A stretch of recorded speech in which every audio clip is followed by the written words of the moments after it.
সাতক্ষীরার কাছে সোনাবেড়ে গ্রাম মথুরবাবুর পৈতৃক ভিটে।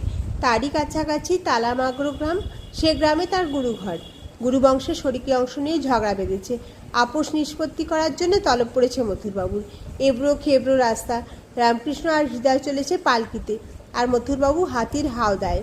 সহসা শিশুর মতো হয়ে গেল রামকৃষ্ণ। বললে, আমি হাতি চড়ব। মথুরবাবু বাহন বদলালেন। রামকৃষ্ণ আর হৃদয়কে হাতিতে চাপিয়ে নিজে এলেন পালকিতে। হাতিতে চড়ে রামকৃষ্ণের আনন্দ তখন দেখে কে? সর্বভূতে নারায়ণের গল্প জানিস তো?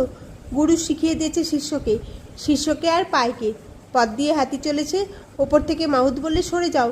শিষ্যের তখন সর্বভূতে নারায়ণ। সে ভাবলে, সরব কেন? আমিও নারায়ণ, হাতিও নারায়ণ, আমাদের মধ্যে বিরোধ নেই। সরাসরি হাতির সামনে এসে দাঁড়ালো, সরল না এক চুল। হাতি তাকে শুঁড়ে করে ধরে ছুঁড়ে ফেললে। গা ব্যথা সারবার পর গুরুর কাছে এসে নালিশ করলে। গুরু বলে, ভালো কথা, তুমিও নারায়ণ, হাতিও নারায়ণ, আর মাহুত কি নারায়ণ নয়? মাহুত নারায়ণের কথা শুনবে না? দক্ষিণেশ্বরে ফিরে এলো দলবল। কলুটোলায় কালী দত্তের বাড়ি বৈষ্ণবদের প্রকাণ্ড হরিসভা বসে। সেখানে একদিন নেমন্তন্ন হলো রামকৃষ্ণের। আর যেখানেই রামকৃষ্ণ সেখানেই তরুচ্ছায়ার মতো হৃদয়রাম।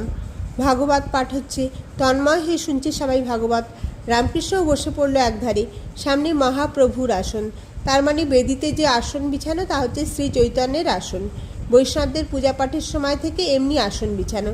কল্পনা করা হয় সেখানে গৌরাঙ্গদেব এসে বসেছেন, শুনছেন হরিকথা। ভক্তের মধ্যেই ভগবানের অধিষ্ঠান, এই ভাবটিরই প্রতীক এই আসনখানি। রামকৃষ্ণকে পেয়ে ভক্তির স্রোত আরও উত্তরঙ্গ হয়ে উঠল। হরিকথা এলো আরও অতলতর অনুরক্তি। কোথা থেকে কি হয়ে গেল কেউ টের পেল না।